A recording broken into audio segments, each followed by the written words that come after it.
네, 안녕하세요. 패빌러스 빠쿤입니다. 요청이 있어서 한번 찍어보는 영상인데요.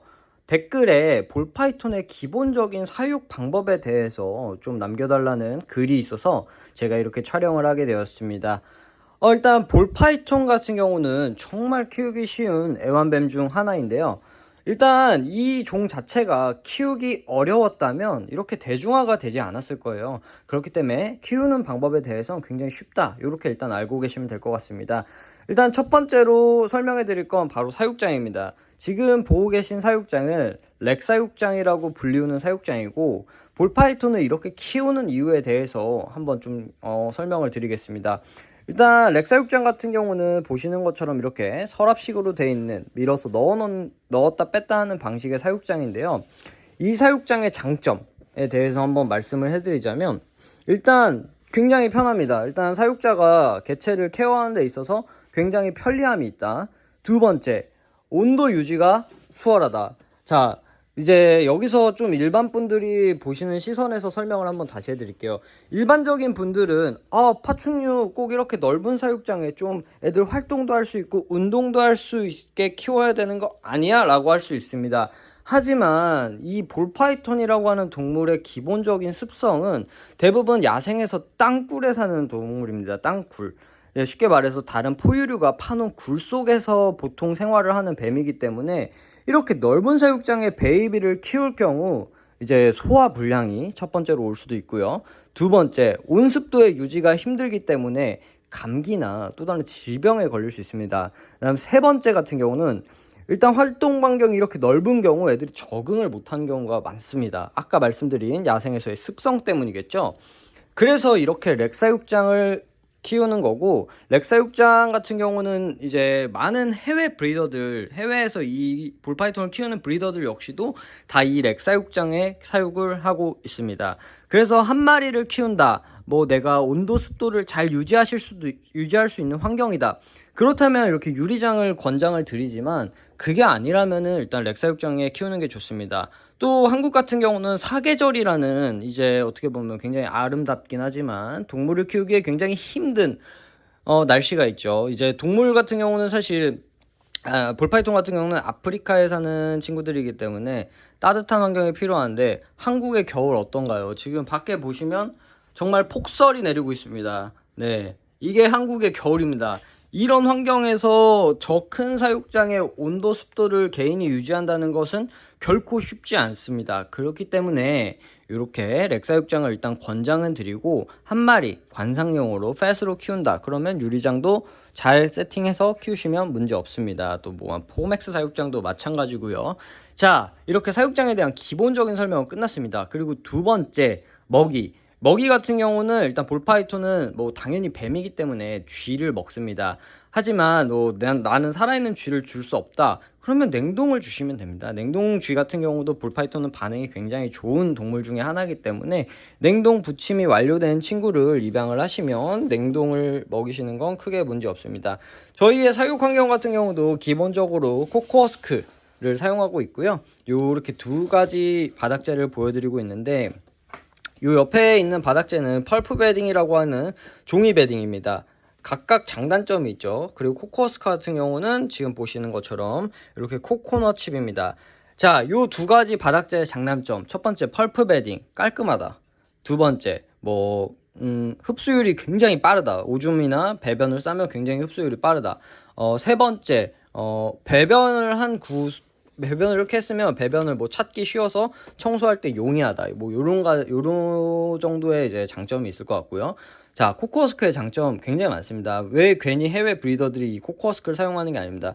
일단 첫 번째로 습도 유지가 굉장히 좋습니다. 지금같이 겨울철에 좀 건조한 날씨가 계속될 때는 이 허스크에 물만 살짝 이렇게 부어주시면 또 충분히 습도 유지가 됩니다. 그리고 곰팡이가 잘 쓸지 않죠. 이런 종이 베딩 같은 경우는 물이 묻으면 굉장히 빨리 곰팡이가 쓰는 단점이 있습니다. 하지만 허스크는 그런 게 없다. 뭐 요 정도 장단점이 있고, 볼파이톤이 사실 탈피를 할 때도 굉장히 도움이 많이 됩니다. 그래서 요 두 가지 바닥재를 보통 추천을 드리고요. 자, 방금 보셨던 물그릇 같은 경우는 저희는 뭐 따로 파충류 전용 물그릇은 아닙니다. 일반 일회용으로 사용되고 있는 델리컵이라고 하는 포장 용기를 저희는 물그릇으로 사용하고 있는데, 이 물그릇 같은 경우는 저희는 이제 물을 갈아줄 때는 갈아주는 주기는 매주 한 2번에서 3번 정도 물을 계속 교체를 해주고, 요 그릇이 만약에 좀 더럽다, 좀 오염이 됐다 그러면 그때그때 바로 갈아줍니다. 교체를 해주고요. 그 다음에는 이제 일주일에 한 열흘 정도 사용하고는 이제 새 제품의 델리컵으로 교체해주고 있습니다. 그래서 일반 개인분들 같은 경우도 예쁜 물그릇, 이런 사기로 된 물그릇들 있죠.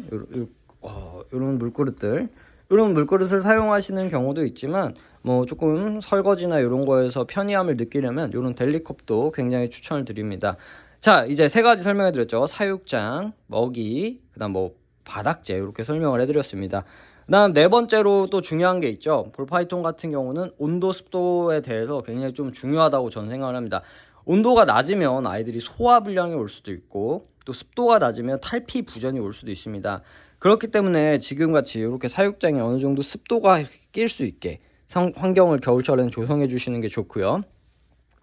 사육장 온도 같은 경우는 저희 같은 경우는 이제 자동 온도 조절기가 위에 있습니다. 저 자동 온도 조절기를 통해서 이 사육장 온도를 조절을 하는 건데, 보통 이제 한 32도에서 33도 사이를 권장을 드립니다. 그 온도는 무엇이냐라고 설명해 드리자면, 이렇게 안쪽에 보시면 저렇게 히팅 패널이 있습니다. 그러면 이 사육장 절반은 설정한 온도인 32도에서 33도가 되는 거고요. 이 앞에는 몸을 식힐 수 있는 온도가 되겠죠. 지금 실내 온도에 맞게 한 25도에서 26도 사이에 설정이 될 겁니다. 이렇게 된다고 보시면 되고, 그게 볼파이톤한테 가장 이상적인 온도다. 습도는 65에서 70%, 어느 정도 습기가 있는 날씨, 너무 건조한 환경을 해주면 아까 말씀드린 대로 애들이 탈피를 해야 되는데 탈피를 하지 못하는, 몸에 탈피 껍질이 눌러붙는 탈피 부전이 생길 수도 있습니다. 그런 경우가 발생할 수 있으니 어느 정도 이제 탈피를 해야 될 때는 습도를 높여서 탈피를 도와주시는 게 굉장히 좋습니다. 만약 탈피 부전이 왔을 때는 이제 간단한 온욕 등을 통해서 빠르게 벗겨주시는 게 좋고, 그게 더 시간이 지나면 벗기기 힘드니까 그렇게 왁싱을 해주시면 된다고 보면 될 것 같습니다. 자, 이제 기본적으로 사육장 해드렸고, 다시 한번 사육장 온도, 먹이, 습도, 요 정도 5가지 해드렸고요. 이제 제가 생각했을 때 볼파이톤을 키우기 어려운 동물이냐라고 물어보신다면, 저는 진짜 키우기 쉬운 동물이라고 생각합니다. 사실 제가 보시는 것처럼 저희 매장에 굉장히 다양한 동물들이 있는데, 5개, 별 5개라고 하면 볼파이톤은 한 4.5개? 그러니까 낮은 별이 낮다라고 할 수 있는 건 이제 그만큼 키우기 힘든 종이겠죠. 볼파이톤은 그만큼 키우기 쉬운 종이기 때문에 크게 어려움 안 느끼셔도 될 것 같습니다. 일단 모프도 굉장히 다양하고, 가격대도 저렴한 모프부터 또 고가의 모프들도 있지만, 저렴한 모프들 중에 굉장히 이쁜 친구들이 많기 때문에 한번 입문하시는 분들은 충분히 공부를 하시고 입문을 해보시면 좋을 것 같습니다. 요청이 있어서 한번 찍어봤고, 뱀들은 많이 나오지 않았지만 기본적인 사육 정보니까, 추가적으로 사육 정보에 대해 필요하신 분들은 패빌러스 네이버 블로그에 보시면 저희가 굉장히 디테일하게 정리해둔 사육 정보들이 있습니다. 그거 한번 꼭 읽어보시면 좋을 것 같습니다. 저는 이상 패빌러스의 빠쿤이었고요. 언제나 진심으로 열심히 하고 있습니다. 새벽 6시부터 나와서 지금 영상 찍고 있고요. 네, 모두 좋은 하루 되시길 바라겠습니다. 구독, 댓글 많이 부탁드리겠습니다. 감사합니다.